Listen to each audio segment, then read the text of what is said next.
reparti pour Perfect Actu de ce mercredi 1er mars, le troisième numéro de la semaine. Mesdames et messieurs, bienvenue. L'actualité reste dominée par l'arrivée du président français Emmanuel Macron, une arrivée d'ailleurs contestée par plusieurs mouvements citoyens qui appellent ou qui mobilisent déjà les Congolais pour protester contre cette arrivée. Selon ces différents mouvements citoyens, Emmanuel Macron, c'est l'allié du Rwanda. Le Rwanda agresse la RDC et donc Macron est carrément l'ennemi de la RDC. Est-ce que le président de la République, est-ce que les institutions du pays vont-elles se laisser prendre par ces jeux? On va tenter d'en parler de cette question au cours de cette émission. L'actualité, c'est aussi la communication de la CENI qui a dévoilé les statistiques sur le processus d'identification et d'enrôlement des électeurs. La CENI a fait savoir que sur les 49 millions d'électeurs attendus sur l'ensemble du pays, déjà 25 millions se sont enrôlés, soit 51%, pardon, et donc l'opération ou le processus électoral se porte à merveille. On va aussi faire le point sur la situation sécuritaire à l'est de la RDC. Le M23 continue leur avancée en dépit des multiples communiqués de l'Union africaine et de l'EAC entre-temps ici au pays. Martin Fayoulou Madidi mobilise les Congolais pour marcher le 11 mars prochain. Question de protester contre cette insécurité, mais aussi de dire non à l'incompétence, selon lui, des actuels dirigeants qui ne sont pas en mesure de gérer cette question d'insécurité. Sur ces plateaux, je reçois Sélé Kanangila, ancien journaliste, actuellement secrétaire national en charge de la communication et médias du Congrès national congolais CNC, parti cher à l'excellence, Pius Mwabilumbayo. Bienvenue. Merci beaucoup, cher frère. Salutations à vos nombreux téléspectateurs qui nous regardent. Le Congrès national congolais, notre parti, votre parti. Quand je dis votre parti, je sais que vous êtes journaliste. Exact. Et que, en tant que tel, vous ne pouvez pas enfiler le costume d'un parti politique. Mais quand je dis votre parti, c'est au regard du combat que mène Pius Mwabilou, du combat que mène l'ensemble de militantes et militants du CNC. Ce combat qui voudrait voir chaque citoyen avoir accès à tout ce que Dieu a donné à la RDC comme ressources. Le combat qui consiste à voir toutes ces richesses de la RDC être partagées de manière équitable. Ce combat qui voudrait que chaque citoyen, quel que soit son niveau d'études, sa tribu, sa famille, son rang social, ait son mot à dire dans un Congo plus que démocratique. Et donc, si ce combat aboutit, Pius Mwabilou estime que journalistes, militaires, policiers, musiciens, chômeurs, étudiants, élèves, bref, chaque Congolais aura droit au chapitre. Et donc, merci beaucoup de cet honneur que vous faites à notre parti. Merci encore à Perfect Télévision pour le travail de qualité. Très bien. Sinon, comment se porte le CNC, les processus électoraux est en marche? Comment vous vous préparez? Est-ce que vous êtes déjà, vous avez apporté votre soutien? Vous vous êtes prononcé déjà en faveur de la réélection de Félix Tshisekedi, mais en interne, vous comme parti politique, comment vous préparez? Le Congrès national congolais, le parti du leader majeur. Quand je dis leader majeur, il faut toujours les différencier de leaders territoriaux, provinciaux, communaux, des leaders de quartier, de leaders mallettes. Je parle d'un parti national à la tête duquel se trouvent les leaders majeurs qu'on appelle Pius Mwabilumbayo Mukala. Et donc ce parti-là se porte à merveille. Tous ces départements fonctionnent sans problème. Son président national ad intérim est rentré par Kananga, donc il est en route pour Kinshasa après s'être fait enrôler dans les territoires de Kazumba, parce que quand je dis que le CNC est un parti national, il faut que les gens comprennent effectivement que pour ce qui est des élections, nous sommes disposés à y aller et à les gagner à tous les niveaux, en commençant par les territoires jusqu'au niveau national. Et comme vous l'avez bien si rappelé, effectivement, notre candidat à l'élection présidentielle s'appelle Félix Antoine Tshisekedi Tshilombo, mais nous ne sommes pas un parti qui fait des déclarations à la télévision. Parce que j'ai vu certaines personnes nous emboîter les pas. C'est toujours bien quand on est ce parti qui peut montrer le chemin, qui peut montrer la voie aux autres. C'est une très bonne chose. Mais une chose est d'imiter le CNC, une autre est d'être à mesure de faire ce que le CNC va faire. Parce que quand le CNC dit porter la candidature du président Tshisekedi, ce n'est pas une déclaration tout simplement. C'est au regard de son ancrage, au regard de ce qu'il est en mesure de mobiliser comme population, Ok. rassurez-vous, messieurs les journalistes, que le CNC se comporte bien et que le CNC se prépare dans la sérénité la plus totale. Nous avons d'ailleurs fait une communication dans laquelle on évaluait la participation de nos militants à l'opération d'enrôlement et identification des électeurs pour ce qui est de la première ère opérationnelle. Je vous dis, et j'ai la joie de le dire au nom du parti, au nom de notre autorité morale et leader majeur, que le parti des Pius Mwabilou a atteint ses assignations dans la première ère opérationnelle. Okay.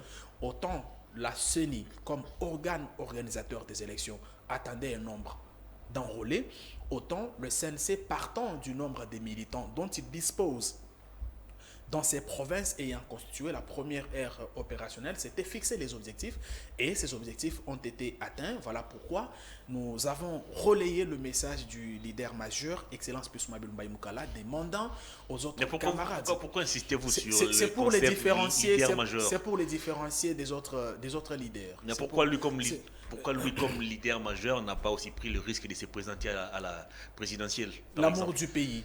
Ah bon? L'amour du pays parce qu'il ne veut pas du pouvoir pour le pouvoir, contrairement aux autres. Vous savez, quand on l'appelle leader majeur, c'est aussi pour ça. Les leaders majeurs pensent pouvoir. Les hommes politiques pensent pouvoir. Mais les hommes d'État pensent avenir. Les hommes d'État pensent bien-être. Les hommes d'État pensent jeunesse. Et lui, comme il ne veut pas du pouvoir pour le pouvoir, il voudrait que le pouvoir soit au service du peuple. Ayant trouvé en Tshisekedi Tshilombo ces soucis-là du peuple, nous n'avions pas d'autre choix que de nous aligner derrière lui parce que nous estimons que le combat qu'il mène, quand il mène par exemple le combat contre la corruption, c'est le combat du Congrès national congolais. Lorsqu'il décrète la gratuité de l'enseignement, c'est le combat du Congrès national congolais. La lutte qu'il mène contre l'insécurité, c'est le combat du Congrès national congolais. Est-ce que nous devons être candidats seulement pour l'être, pour nous enrichir, ou nous sommes candidats parce que nous voulons voir les choses changer? Mais si c'est pour voir les choses changer, effectivement, Tshisekedi est en train de changer les choses et donc nous sommes dans l'obligatoriété de lui apporter notre soutien, ce que nous sommes en train de faire avec fierté, et tout ça a pour motivation l'amour du pays. 3 personnes seulement sont connues au sein de votre parti politique pour certains observateurs, plus Mwabilou lui-même et sa famille. Côté combattant et militant ou cadre du parti, c'est les Kanangil et puis Harold Badiban. Je ne sais même pas s'il fait encore partie de votre formation politique. Que répondez-vous à cette question? Non, ça c'est des gens certainement auxquels, excusez-moi, les leaders mineurs donnent un peu des bières pour raconter ce mensonge sur notre parti. Nous sommes c'est du parti, mensonge? s'il vous plaît, mais c'est du mensonge. Je vais juste vous les démontrer par quelques exemples. Vous prenez votre avion aujourd'hui, vous descendez, vous arrivez à Lubumbashi, le vice-gouverneur est du CNC. Ok. Vous allez me dire qu'il n'y a que Kanangila qui est connu, ou il n'y a que Pius Mwabilou qui est connu comme CNC. Vous prenez votre avion, vous arrivez à Nituri, le vice-ministre des Affaires étrangères, le vice-ministre est du CNC. Vous prenez votre avion ou votre véhicule, vous arrivez au Kwilu, le gouverneur qui est là est du CNC. Le président de l'Assemblée nationale. Provincial. Provincial. Vous réalisez que les gens qui développent cette thèse-là n'ont pas raison. Nous sommes un parti national, nous avons des membres à travers la République et chacun est connu selon qu'il fait tel ou tel autre boulot. Peut-être que moi, vous me connaissez parce que je fais la communication du parti à la télévision, mais il y a d'autres communicateurs importants du parti qui ne s'occupent que de la communication digitale du parti. Et donc, tout le monde n'est pas appelé à apparaître à tout moment, mais vous avez par exemple notre secrétaire générale adjointe aux relations extérieures, Madame Stéphanie Mwabilou, dont les boulots consistent à gérer les relations entre le parti et l'extérieur. C'est-à-dire que dans toutes les nominations des Pius Mwabilou, on doit toujours retrouver quelqu'un de sa famille. Non, moi je ne vois pas les choses comme vous. Quand vous dites on doit toujours, c'est comme si c'est une obligation. Alors Geoffrey, il y a une Mwabilou, s'il vous plaît, est-ce que je peux répondre dans ces entreprises? Est-ce que je peux répondre? Je pense qu'il faut interroger le texte fondateur du CNC. Quand est-ce qu'on devient militant du parti? Comment on commence au CNC? On commence par être militant, n'est-ce pas? Dans une section, moi qui vous parle, j'ai été président sectionnaire du CNC à l'IFASIC. C'est mon premier problème que j'ai eu à l'IFASIC en tant qu'étudiant à l'époque, parce qu'on me reprochait d'amener la politique à l'université. Alors que ce n'était pas le cas. Moi, j'étais fier d'appartenir au parti politique des Pius Mouabilou, et ça ne m'empêchait pas de partager avec certains collègues des classes qui s'intéressaient. Mais certaines personnes ont voulu me faire porter les chapeaux de quelqu'un qui venait faire la politique à l'université, ce qui n'était pas le cas. Et donc, qu'est-ce que je veux dire? Au CNC, lorsque vous adhérez, vous êtes un militant. Vous êtes un militant, vous dépendez de la section. Après la section, il y a la cellule. Après la cellule, il y a la fédération. Après la fédération, il y a l'interfédération. Et après l'interfédération, il y a ce qu'on appelle le bureau politique, qui est l'organe de conception et d'exécution de la politique du parti. Lorsque le camarade a fait preuve de la disponibilité à militer, en gravant tous ces gestes-là, il peut porter le nom de Mouabilou, il peut porter le nom de Kanangila, il peut porter le nom de Harold Badibanga, il peut porter le nom de Meshak Mandefou, il peut porter le nom, je ne sais pas, de Olito Make, de Gabriel Taboukoulou. À partir du moment où il a répondu à ces critères-là, il peut occuper un poste au nom du parti. Très bien. Ça peut être dans une institution étatique ou dans une institution privée au niveau de notre parti. Et donc, c'est ça le critère auquel il faut répondre pour prétendre occuper un poste de responsabilité, que ce soit au niveau du parti ou dans les institutions étatiques au nom du parti. Et donc, quel est le nom de Mouabilou? Quel est le nom de Kanangila? Quel est le nom aujourd'hui quand vous allez en Afrique du Sud? L'actuel ministre de l'urbanisme et habitat sud-africaine, c'est une dame. Elle a à peine 30 ans. C'est la petite fille de Nelson Mandela que j'ai rencontrée quand je suis arrivé en Afrique du Sud. Vous allez dire à cette dame-là, même si vous avez milité, même si vous avez les diplômes qu'il faut, mais le fait que vous vous appelez Mariana Mandela fait de vous quelqu'un qui ne peut pas occuper un poste de responsabilité. Il y a une dame qu'on appelle Marine Le Pen à Paris. Vous êtes un intellectuel, vous suivez la politique étrangère. Marine Le Pen a pris la tête du parti de son père, Jean-Marie Le Pen. Est-ce que vous allez dire à Le Pen, seulement le fait que vous portez le nom de Le Pen fait de vous une moins française? Mais on s'est retracé le parcours de Marine Le Pen. Mais contrairement aux enfants. C'est comme. Non, s'il vous plaît. On s'est retracé le parcours de Marine Le Pen. On s'est retracé le parcours de Pius Mouabilou, on s'est retracé le parcours, que ce soit de Stéphanie Mouabilou, de Christelle Mouabilou, de Junior Mouabilou, de Carole Mouabilou, au sein du parti. Moi, je vous parle... C'est moi... Mais, tous sont membres du parti. Non, mais attends, s'il vous plaît. Si vous appartenez à une famille, et que votre papa, quand je dis vous, c'est un exemple, je ne dis pas que c'est vous, bien entendu, et que vous ne trouvez pas du sérieux dans ce que votre papa fait, c'est normal que vous ne pouvez pas les suivre. C'est comme ça qu'aujourd'hui, vous trouverez un monsieur se bombant la poitrine, se faire passer pour prophète, alors que ses propres enfants ne croient pas à son ministère, ils partent chercher des prophéties ailleurs. Ça veut dire que si les enfants Mouabilou ont trouvé sérieux le combat que mène leur papa, les combats que nous portons, c'est normal. Mais ne leur demandez pas, mais qu'est-ce que vous voulez? C'est des citoyens congolais qui ont de l'amour pour ce pays et qui acceptent. Je n'ai rien contre eux en tout cas. Non, mais je ne dis pas que vous avez quelque chose contre eux. Moi, vous m'accordez la chance pour qu'on puisse fixer l'opinion une fois pour toutes. Je dis que pour moi, par exemple, pour aller prier dans une église de quelqu'un, je dois avoir confiance en lui. Je dois avoir l'avis du pasteur.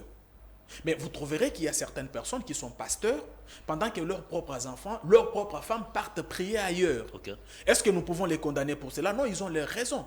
Mais s'il y a une dame qui porte le combat spirituel de son mari, s'il y a des enfants qui pensent réellement que le combat spirituel que mène leur papa est vrai et qu'ils doivent l'accompagner, ils n'ont pas péché. Ils n'ont pas péché non plus. Très bien, mais à vous entendre parler, je suis persuadé et convaincu même que le CNC doit beaucoup à Félix Tshisekedi. C'est grâce à lui que Pius Mouabilou est devenu pour la première fois ministre dans ces pays. C'est grâce à lui que vous avez aujourd'hui des gouverneurs, des ministres provinciaux. Vous devez beaucoup à Félix Tshisekedi. Vous savez que je parle à un journaliste des formations et des professions.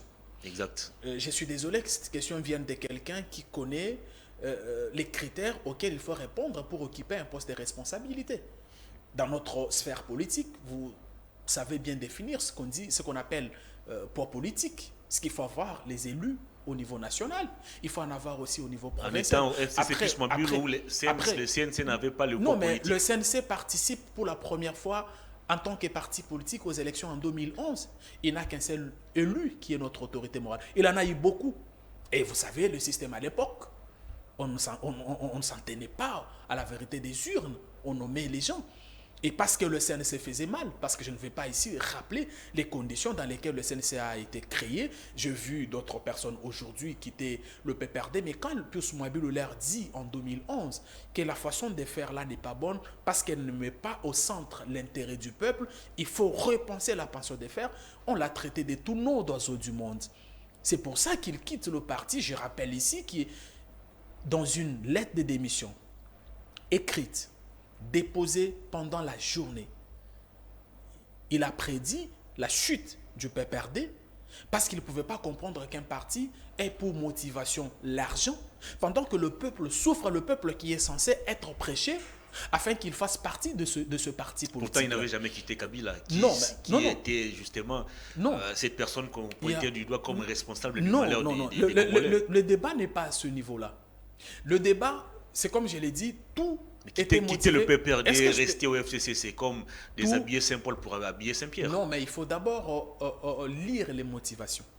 Les motivations, ce n'était pas un problème d'individu. C'est un problème du système. Alors, parce qu'il y a un système qu'on appelle le PPRD, où il y a des responsables qui se croient tout permis, je quitte le PPRD, je crée un parti, je me fixe les objectifs, mais je suis dans FCC parce que dans FCC, en tant que parti politique, j'ai joui de mon indépendance d'esprit. Je peux en ce moment-là émettre un point de vue comme parti politique au lieu de le faire comme membre d'un parti qui ne prend pas au sérieux l'intérêt du peuple. C'était ça le combat, mon cher frère. C'était ça le combat qu'il a mené avec bravoure, d'ailleurs. Parce qu'à l'époque, vous êtes journaliste, qui pouvait se lever un matin et dire non à ce que le PPRD a dit? Il a pris le courage, à ses risques et périls pour le faire, parce que l'intérêt du peuple passait par là. Effectivement.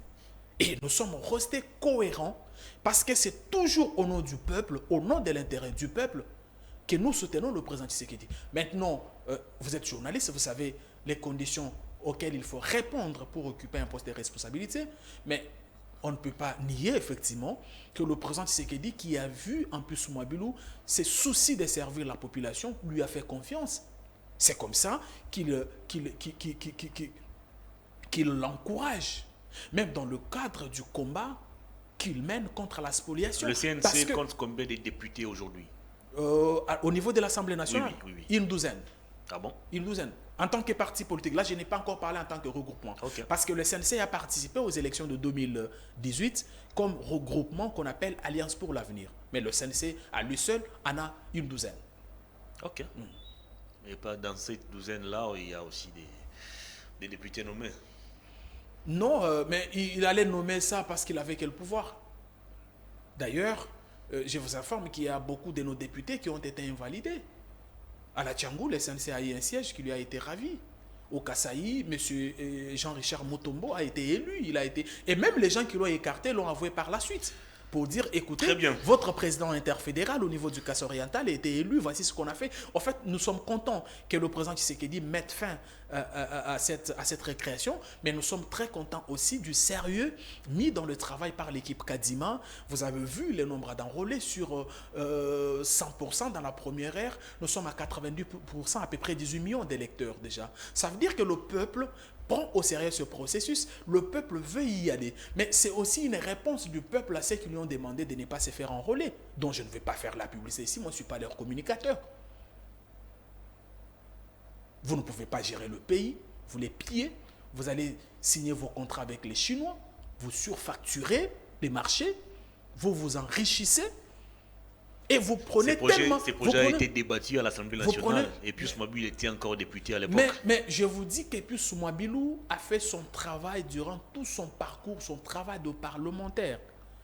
Et quand il n'était pas d'accord, il a quitté le PPRD, il a perdu son siège à l'Assemblée nationale. Est-ce que lui s'est montré déjà en désaccord sur un sujet quand il était au FCC? S'il vous plaît, mais quand il quitte le PPRD et qu'il quitte notamment son siège à l'Assemblée nationale, qui ne sait pas qu'un député a un salaire, a les émoluments et tout ça, quelqu'un qui lève l'option de mettre tout ça de côté au nom de l'intérêt du peuple, mon cher journaliste. Très bien, Nous devons on va évoluer. Du grand respect. Nous ne pouvons pas les comparer aux leaders mineurs qui ont passé tout leur temps à piller le pays, à se faire une santé financière. J'ai vu un autre Lubumbashi se faire passer pour candidat. Écoutez, mais quand on signe tous ces contrats, il est aux affaires, ce monsieur-là. Quand la Gécamine meurt, le monsieur-là est aux affaires. D'ailleurs, je parle de monsieur Katumbi. Okay. Je parle de monsieur Katumbi. Moi, je ne mets pas de l'eau dans la bouche pour les citer, le monsieur-là. Qu'a-t-il fait? Monsieur Mouyambou nous parle bien de lui dans sa deuxième lettre ouverte intitulée « Ma part de vérité ». Il dit qu'il y avait une marchandise de la Gécamine qui a été confisquée au niveau de la Zambie parce que la Gécamine devait l'argent à un sujet zambien. Et le sujet zambien-là, lorsqu'il est apparu, il s'appelait bel et bien Moïse Katumbi. Vous savez combien de foyers vivent de la Gécamine? Cette Gécamine que Tshisekedi a trouvée par terre et qu'il a pu relancer. Quelqu'un va dire au Katangais, écoutez, ne votez pas pour Tshisekedi, votez pour moi. Moi, je ne suis pas venu ici faire la campagne électorale, on attend le mois venu, mais il y a des gens dont les noms ne doivent même pas être cités. Très bien, on va parler de l'actualité. Emmanuel Macron, président français, est attendu à Kinshasa, je crois le 4 ou le 5 mars. Mais au niveau interne, il y a la mobilisation des mouvements citoyens qui estiment que Emmanuel Macron ne doit pas fouler les sols congolais parce que selon eux, il est un fidèle allié du Rwanda et le Rwanda nous agresse. Quelle attitude doit adopter le président de la République face à ces revendications? D'abord, au nom du Congrès national congolais, le parti du leader majeur, le parti républicain qui prône les valeurs républicaines, nous comprenons la réaction de nos compatriotes. Parce que le CNC est aujourd'hui l'évangéliste de l'état des droits qui prône le président Tshisekedi. Quelle des proclamations. Et l'état des droits, non, mais je ne sais pas comment vous allez qualifier cela, mais vous êtes journaliste sur terrain, vous savez de quoi je parle.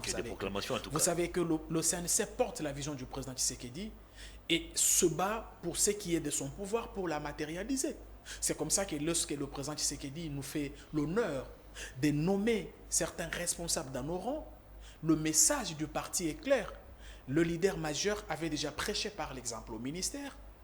Vous qui êtes à l'OCC, vous qui êtes à l'Office des routes, vous qui êtes à Sokimo, vous qui êtes aux lignes maritimes, vous n'allez pas faire le contraire. Et depuis qu'il gère, vous avez entendu un seul bruit? Que membre du CNC s'est mal comporté? C'est comme ça que nous disons que le CNC est une école de gestion. Une gestion basée sur l'amour de la patrie. Revenons sur Macron. Et donc, sur Macron, je disais que le parti depuis Soumabilou comprend les réactions de nos compatriotes. J'ai même appris qu'il y en a eu ce matin à l'ambassade. Ils ont manifesté devant l'ambassade de la France. Qui manifestaient pour refuser que le président Macron ne vienne ici. C'est de leur point de vue. À partir du moment où ils n'ont pas violé la loi, à partir du moment où ils n'ont pas énervé la loi, ils n'ont pas fait recours à la violence, nous sommes dans un Congo démocratique. Autant ils disent qu'il ne peut pas arriver, la démocratie voudrait qu'ils écoutent aussi ceux qui disent qu'il peut arriver. C'est ça maintenant la démocratie. Moi je dis qu'il ne peut pas arriver. Hervé dit il doit arriver. Voilà, maintenant, à ce moment-là, parce qu'au CNC, nous prenons un débat politique qui repose sur les idées.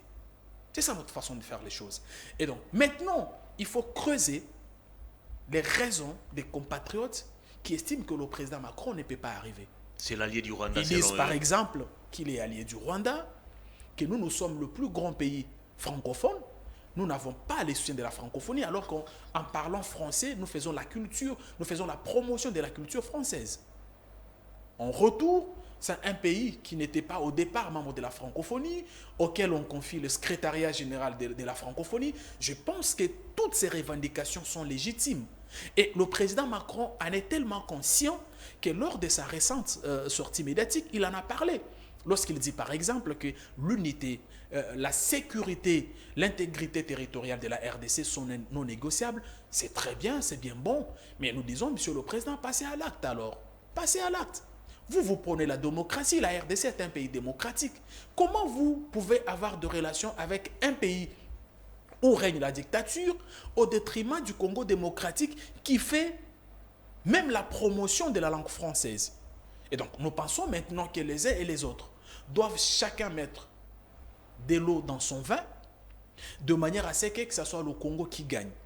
Maintenant, le président Macron viendra ici. Ce qui s'est fait, c'est un message qui lui a été lancé. La France est en train de repenser à sa politique africaine. Vous avez suivi. Il a été clair, quand il dit par exemple que nous devons maintenant y aller avec humilité, nous devons comprendre qu'il y a la concurrence. Je pense que c'est une France qui est en train de comprendre effectivement qu'il y a une dynamique nouvelle qui impose qu'on revoie certaines manières, certaines façons de faire.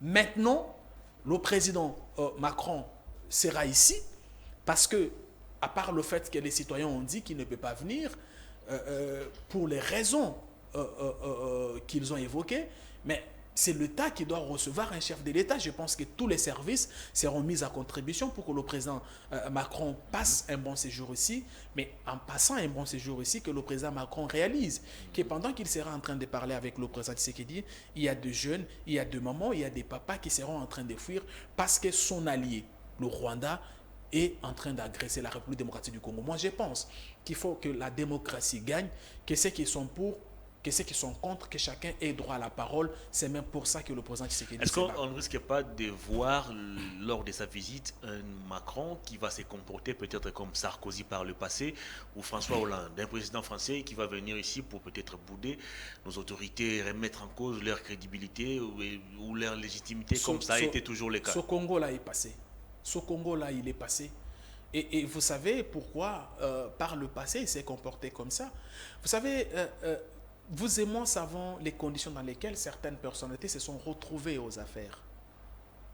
C'est pourquoi il est toujours impérieux d'avoir le pouvoir du peuple. Lorsque vous avez le pouvoir du peuple, vous avez un mot à dire. Mais lorsque vous venez au pouvoir parce que vous êtes soutenu par le Rwanda, parce que vous êtes soutenu par ceci, c'est comme ça qu'il était difficile à certaines personnes dans ce pays de dire que c'est le Rwanda qui nous agresse. Le Rwanda nous agresse depuis 1994. Pourquoi tous ceux qui occupaient le poste de responsabilité dans notre pays ne pouvaient pas les désigner? C'est parce que leur pouvoir venait de là. Et je suis désolé de constater que même actuellement, il y a des gens qui attendent encore le pouvoir du Rwanda et qui ne savent pas les nommer. J'ai suivi M. Katumbi parler du M23. Ce n'est pas le M23, c'est l'armée rwandaise. Ça, ce n'est pas seulement la RDC qui l'a dit, mais il y a un rapport de l'ONU qui l'atteste. Pourquoi ne nomme-t-il pas le Rwanda? C'est comme ça que je me dis, quelque part, Fayulu, Muzito, on peut avoir une différence d'esprit, mais il reste les enfants de ce pays. Il reste les enfants de ce pays. Et comme j'avais dit sur un plateau, cette situation est une occasion que l'histoire nous offre pour voir qui sont enfants de la maison et qui ne le sont pas. C'est clair. Qu'est-ce que vous insinuez? Mais je note que Muzito, Fayulu, opposant à Tshisekedi, mais parce que le pays est menacé et agressé, ils se sont levés. Ils n'ont pas mis de l'eau dans la bouche pour désigner le Rwanda comme agresseur. Un peu comme suivre le pas du président de la République. Muzito est allé très loin jusqu'à solliciter, à demander qu'on fasse la guerre au Rwanda. Et regarde, lorsqu'on est enfant de la maison, mon cher, ça ne se cache pas. Ça ne se cache pas. Mais en quoi Mais lorsqu'on n'est pas enfant de la maison, lorsqu'on n'est pas enfant de la maison, ça ne se cache pas non plus.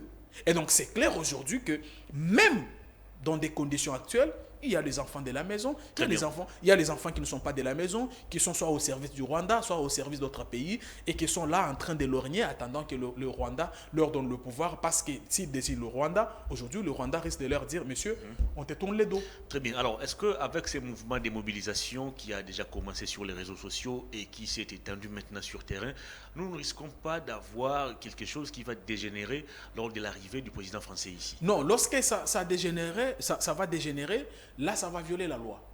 Parce que la loi interdit la violence. La loi interdit qu'on se fasse justice. Mais la loi permet la liberté d'expression. Moi, je pense que jusque-là, il s'agit de la liberté d'expression garantie par notre Constitution. Et chaque citoyen a la parole. À partir du moment où on a entendu votre point de vue, maintenant, votre liberté s'arrête là où celle de l'autre commence. C'est ça la loi. Ça veut dire que ceux qui pensent que le président Macron ne peut pas nous visiter doivent aussi accepter la position de ceux qui pensent que le président Macron peut nous visiter. Après tout, la diplomatie a toujours son langage. Et à partir du moment où le président Macron a levé l'option de venir ici, c'est un chef de l'État qui a le service de renseignement. Je pense qu'il a toutes ces informations. Et si il veut venir, peut-être qu'il est temps pour la France de se racheter. Il est temps pour nos alliés, pas seulement de la France. Il est temps pour nos alliés de se racheter. J'ai vu par exemple les citoyens écrire dans les réseaux sociaux que la Russie est sincère dans ses relations avec ses partenaires. La Russie traite ses partenaires avec respect. C'est des points de vue des uns et des autres. Mais si l'objectif est que le Congo gagne, je pense que ma liberté va s'arrêter là où va commencer celle de l'autre. Et le président Macron, qui déjà dans son discours a reconnu qu'il faut maintenant recourir à l'humilité, il faut comprendre qu'il y a une concurrence, il a dit que la sécurité était non négociable. Moi, je pense que c'est de paroles qui doivent être suivies des faits, parce que la relation entre la République française et la République démocratique du Congo doit être gagnant-gagnant. Très bien. Alors, est-ce qu'aujourd'hui, il est déjà clairement établi que la communauté internationale, l'Union européenne, n'aide pratiquement pas la RDC à trouver des solutions à ces problèmes? Est-ce que c'est possible pour le Congo, c'est possible pour Félix Tshisekedi de regarder Macron en face et lui dire, je peux aussi emboîter les pas du Mali qui a décidé de tourner le dos à la politique française? Non, moi je ne vois pas les choses comme ça. Mais je suis seulement content parce que le président Tshisekedi est un homme qui écoute beaucoup son peuple. Rappelez-vous qu'à chaque moment que l'actualité l'a obligé, le président Tshisekedi a fait la volonté du peuple. Parce que le président Tshisekedi vient de ce peuple-là. Il est le fruit du peuple. Corneille Nangaa dit autre chose. Non, mais je vais m'occuper de Corneille Nangaa, ne vous inquiétez pas, je vais m'occuper de lui. Le président Tshisekedi vient du peuple, mon cher frère. Et donc, il n'a pas d'autre choix que de faire la volonté du peuple. C'est comme ça que quand le peuple développe un discours contre RAM, le RAM est arrêté. Le RAM est arrêté parce qu'il y a un président qui écoute le peuple. Mais attention, le président écoute le peuple, mais le peuple a mandaté les gens, selon la Constitution, qui doivent parler en son nom. Ça veut dire qu'à part le fait que le peuple a parlé, par respect à la Constitution, le président a juré de la respecter, il faut que certaines décisions passent par le représentant du peuple. C'est comme ça que pour la suppression du RAM, par exemple, le président ayant écouté le message du peuple, il a fallu que le représentant du peuple puisse faire leur travail. Et donc là, vous avez un président qui non seulement est à l'écoute du peuple, mais travaille aussi dans le respect des lois du pays, parce que le loi voudrait que certaines décisions passent notamment par le représentant choisi par le peuple. Très bien, c'est possible de copier la position du Mali vis-à-vis de la France? J'ai vu, avant qu'on en arrive à cette décision, que ce soit au Mali, en Centrafrique, au Burkina Faso, j'ai vu une dynamique interne. Vous avez par exemple vu, pour ce qui est du Burkina Faso, la population dans la rue avec les drapeaux russes, avec le portrait du président Vladimir Poutine. C'était un message que la population envoyait au président qui est au pouvoir au Mali. C'est ce qui s'est passé aussi aujourd'hui à Kinshasa. C'est pratiquement ce qui est en train de se passer. Mais entre-temps, au fur et à mesure, parce que la politique, elle est dynamique. Et les relations internationales les sont aussi. À partir du moment où le président Macron vous dit, il faut maintenant y aller en toute humilité, soyez conscients. Est-ce qu'il est sincère dans ses propos? Alors, mais c'est là maintenant le problème. J'ai même vu le VP en charge des affaires étrangères remettre en doute la déclaration du président français. Alors, le problème maintenant, je pense que l'heure des discours est passée. L'heure des discours est passée. Des discours qui ne changent pas, selon Christophe Lutounula. Des discours qui ne changent rien est passé. Et le président Macron doit comprendre que toute cette politique-là des discours n'a pas produit des fruits escomptés. Aujourd'hui, tout le monde préfère de relations avec d'autres pays qu'avec la France. Je pense que c'est un monsieur responsable, le président Macron, qui prendra tout ça en compte et qui va décider dans l'essence de rencontrer l'assentiment du peuple congolais. Très bien, on va parler de la CENI. Vous avez suivi hier Denis Kadima et son rapporteur faire le point sur l'opération d'identification et d'enrôlement des électeurs. Dans la première ère opérationnelle, on a déjà bouclé Sauf que quelques centres au niveau des Maluku doivent encore poursuivre les opérations en raison de l'insécurité. Dans la deuxième ère opérationnelle, l'opération se poursuit. Dans la troisième ère également. Alors sur les 49 millions d'électeurs attendus, la CENI a déjà enrôlé 25 millions, soit 51%. Il y a des gens qui remettent encore en doute ou en cause les chiffres avancés par la CENI. Il y a des doublons, il y a des centres fictifs. Comment réagissez-vous face à la communication faite par la CENI? Nous félicitons d'abord le président Kadima et son équipe pour ce travail professionnel qu'ils font, ce travail motivé par l'amour du pays. Vous savez, monsieur le journaliste, nous, au niveau de notre parti, nous avons une autre appréhension, une autre compréhension du qualificatif renouvellement de la classe politique, du vocabulaire renouvellement de la classe politique. Pour les uns, renouveler la classe politique signifie remplacer le vieux par le jeune. Mais pour nous, ce n'est pas ça, le renouvellement de la classe politique. Parce que quand on signe les contrats chinois qui ont fait perdre à l'État beaucoup d'argent, il y a deux jeunes aux affaires qui signent ces contrats. Ces gens qui avaient 30 ans à l'époque, ils en ont 45, parce que ça fait 15 ans que ce contrat a été signé. Est-ce que le fait qu'ils soient jeunes a servi à la République? C'est comme ça qu'au niveau du CNC, nous nous disons, renouvellement de la classe politique signifie mettre aux affaires les gens qui ont de l'amour pour la patrie. Il a étudié, oui, c'est important. Il est congolais, oui, c'est important. Mais est-ce qu'il a de l'amour pour le pays? Parce que s'il a de l'amour pour le pays, il ne peut pas accepter que pour le boulevard Sendoué, qu'on paye 36 millions. Il ne peut pas accepter. Mais prenez l'âge de toutes les personnes au cœur de ce scandale. C'est des jeunes à l'époque. C'est des jeunes à l'époque, du sommet à la base. C'est des jeunes à l'époque. Est-ce que leur âge a-t-il profité à la nation? Je vais vous dire non. Parce que même actuellement, quand vous allez à l'Assemblée provinciale de Kinshasa, il y a des jeunes. Qu'ont-ils fait pour le pays? Combien d'édits? Combien de contrôles parlementaires? À part COP. À part COP. Et donc, c'est comme ça que nous demandons à la population de prouver à la face du monde que nous sommes un Congo mature aux élections de 2023. Les chiffres avancés par la CENI sont-ils J'en réalistes viens ou c'est du montage? Avant de répondre à la question relative aux chiffres, j'ai fait 2 pas en arrière. Allez-y. J'ai suivi personnellement Mme Seya, qui est rapporteure de la CENI, que j'ai rencontrée il y a 3 jours, avec qui j'ai échangé, faire une sorte du bilan à mi-parcours du processus dans la première ère opérationnelle. C'était une dame qui parlait au nom de son institution et qui n'a dit que la vérité. Je vous rappelle, monsieur le journaliste, que si la CENI avait l'intention de mentir, elle aurait fait, lorsqu'elle fait le premier bilan à mi-parcours, quand elle dit les assignations n'ont pas été atteintes, vous vous rappelez de cette communication de Mme Seya, avant d'annoncer le report. La CENI a ajouté le temps parce qu'elle avait estimé que le travail fait pendant le premier temps n'avait pas répondu aux aspirations du peuple. Mais lorsque la CENI nous a dit qu'on n'a pas enrôlé beaucoup de gens, parce qu'il y a eu des petits problèmes techniques, parce que la population traînait encore, par conséquent, on n'a pas atteint les objectifs. Pour cela, nous devons ajouter d'autres jours. Là, la CENI avait dit la vérité. Mais la même CENI, quand elle revient en charge pour vous dire, regardez, je suis dans la joie aujourd'hui de vous dire que nous avons atteint les objectifs, là, elle ment. De qui se moque-t-on? De qui se moque-t-on?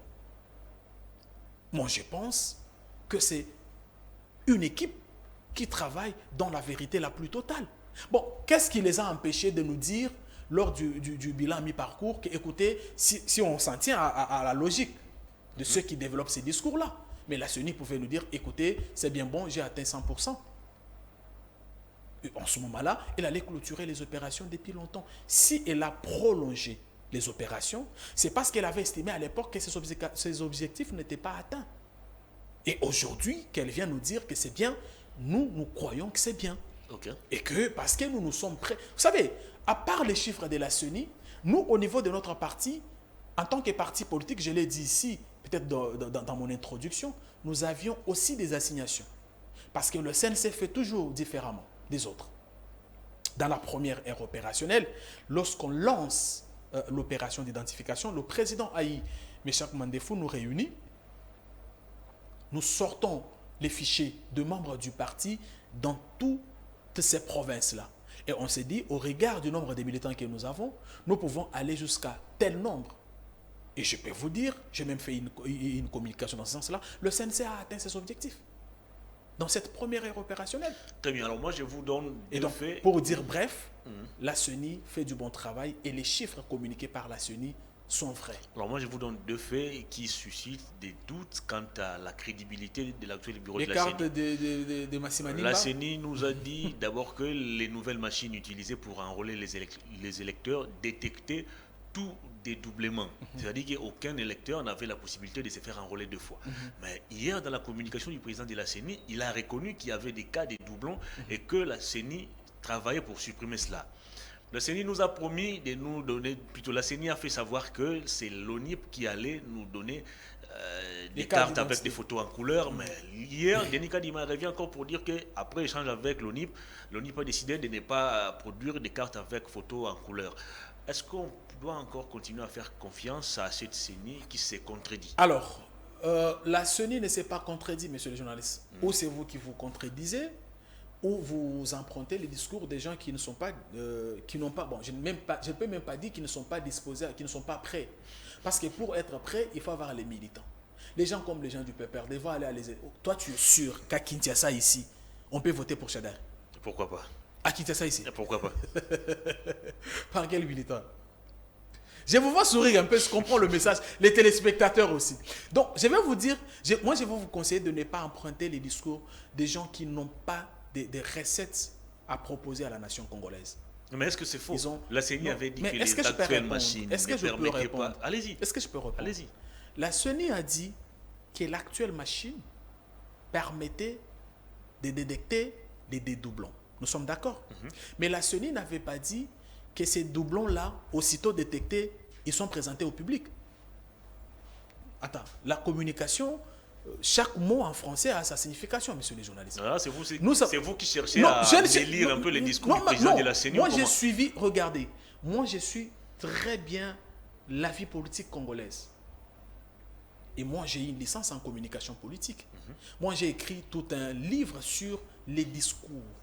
Et les discours politiques, Patrick Charodeau les définit comme étant une organisation transfrancistique. Lorsqu'un homme politique tient un discours, il y a une orientation. Mais derrière les discours, il y a les non-dits du discours. Et attention, nous parlons français. En français, chaque phrase compte. La CENI a dit que ces machines étaient à mesure de détecter les cas de doublons. Mais la CENI n'avait pas dit qu'aussitôt détectés, ces doublons devraient être publiés. Aujourd'hui que la CENI a fini, oui, s'il vous plaît, ça veut dire quoi? On détecte que tu es doublon, on te fiche quelque part. On détecte que tu es doublon, on te fiche quelque part, et au moment venu, la CENI communique, elle promet même de supprimer ces gens de la liste électorale. Pourquoi ils ont découvert qu'il y avait doublon? C'est effectivement parce que la machine avait la capacité de détecter. Sinon, ils ont détecté ça par quelle voie? Non, la machine a empêché. Mais malgré là, vous changez le verbe. Non, vous avez parlé du... on parle de quel verbe? Détecter. C'est ce que j'avais dit. Non, vous avez dit... Denis Kadi m'avait dit ceci auparavant. Les machines utilisées cette fois empêchent tout... comment on appelle ça? Dédoublement. Alors, mais pour dédoubler, il faut d'abord détecter. N'est-ce pas? Regarde. Est-ce que vous savez pourquoi il y a un matériel quand on entre au centre qu'on vous met aux yeux, contrairement aux précédents? C'est pour qu'on vous identifie même à partir de votre visage. Mais malgré ça, il y a des gens qui ont obtenu 3-4 cartes. Écoutez-moi, ça veut dire quoi? Ça veut dire que moi, je m'appelle Kanangila.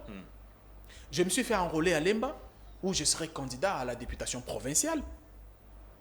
Je demande aux habitants de Lemba de prendre ça au sérieux. Mais je vais à la Tchangou me faire enrôler. Et tout de suite, quand j'arrive à la Tchangou, la machine détecte de par mon visage que je m'étais... Parce qu'à la Tchangou, je vais aller changer de nom, effectivement. Les agents de la CENI ne connaissent ni mon village, ni mon nom. Moi, ici, j'étais Kanangila. Là-bas, j'ai dit que je suis Hervé, je ne sais pas qui. Alors, le seul moyen pour la machine de me détecter, c'est par rapport à mon visage. Mais lorsque la machine me détecte, ça veut dire qu'il y a une autre base de données dans laquelle la CENI a logé tous ces cas de doublons. Et que le moment venu, maintenant, la CENI a communiqué sur... Parce que si il y a 1000 doublons, par exemple, à Lemba, il y en a 2000 en Gaba, il y en a 4000 en Gaba, et qu'on commence chaque soir à vous pomper les chiffres des doublons, ça fait des trop. La communication, c'est aussi les temps. Je pense que le président de la CENI a fait son travail, il n'a pas menti, parce qu'effectivement, la machine a détecté les cas des doublons. La machine a détecté, mais n'a pas empêché. Et que la sanction maintenant, c'était de railler, je vais dire, ces doublons de la liste électorale. Et donc, la CENI a fait du bon travail. La CENI rassure-t-elle quant à la tenue des élections crédibles, inclusives et apaisées? Elle rassure. Quand vous regardez le travail qui a été fait, mon frère, je pense que nous aurons les élections historiques en République démocratique du Congo. Elle rassure. Et il n'y a que... Tu sais... Bien, on va terminer l'émission. Je vous ai dit ici, une chose est de chanter élection matin, midi, soir. Une autre est d'avoir les gens. Tu sais, moi, quand je dis que je suis candidat à Lemba, je sais que... Ce n'est pas encore la campagne. Non, je sais... Non, dire que je suis candidat... C'est ça qui nous tient à l'œil. Dire que je suis candidat ne signifie pas faire la campagne électorale. Mais quand je dis que je suis candidat, c'est parce que je sais qu'à Lemba, j'ai un réservoir électoral. Ah bon? J'ai un réservoir électoral. Vous avez les poids. C'est différent. Pour vous mesurer à Peter Kazadi. C'est différent. Non, moi je ne viens pas ici faire les débats autour des individus. Nous irons aux élections et puis la CENI publiera les résultats. Mais seulement, je vais vous dire c'est différent. Tu sais, quand on grandissait, tu peux trouver à l'école deux petits-enfants qui se grimacent un peu. Moi, je vais te battre. Moi, je vais te battre. Mais si seulement il y a une grande personne qui vient et dit, bon, ok, comme vous voulez vous battre, c'est ça qui s'est fait au maintenant. Élection, élection, élection. C'est ni à l'obigaga. Bon, ok. Élection, yangoyo. On va terminer l'émission. C'est les Kanangi. Là, on va parler de la situation sécuritaire à l'est du pays. Le 28 février était la date indiquée par l'Union africaine lors de son dernier sommet d'Addis Abeba pour que les rebelles M23 amorcent déjà leur retrait des positions qu'ils occupaient au Nord Kivu. Mais malheureusement, on constate sur terrain qu'il n'y a aucune avancée. Les rebelles restent campés sur leurs positions. Les forces de l'EAC qui devaient nous aider aussi à restaurer la paix, nous apprenons aux dernières nouvelles que ces mêmes forces se retrouvent à Kisangani. Que devons-nous faire à ces jours pour remettre ou restaurer la paix dans la partie est du pays?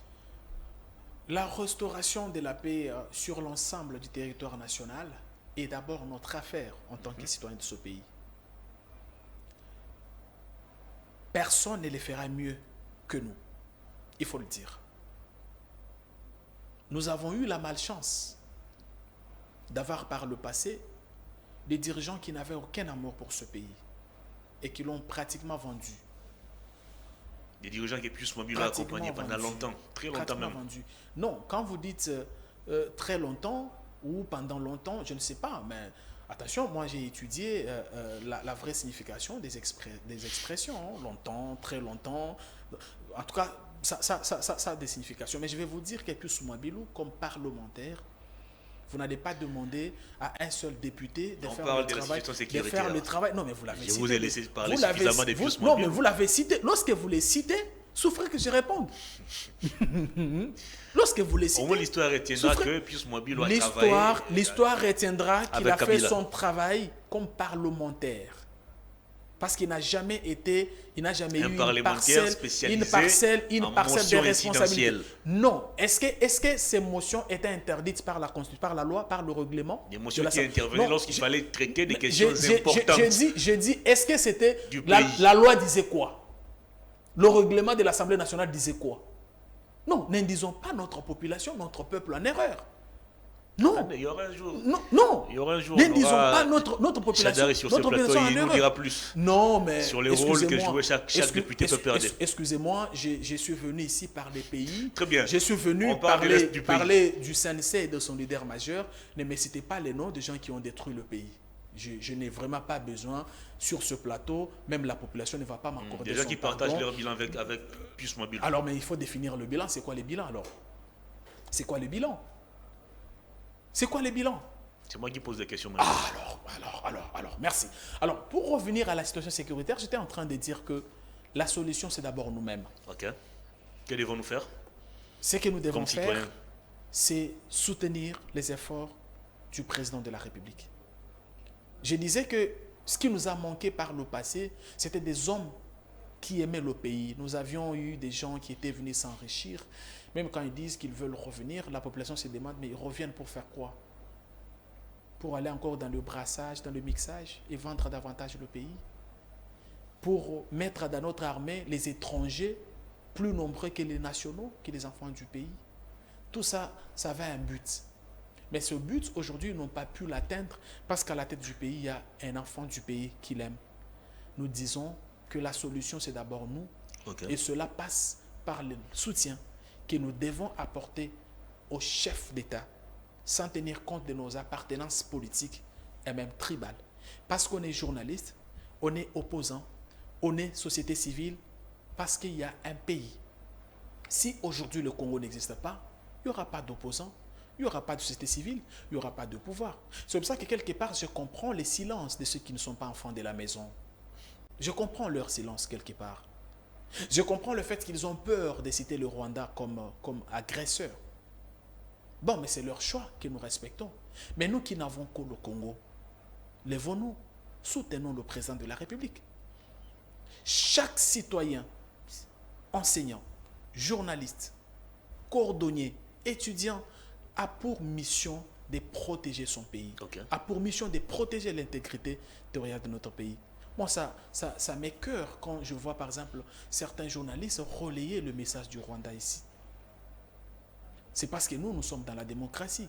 Mais au Rwanda, il y a à peine 3 médias pour tout le pays.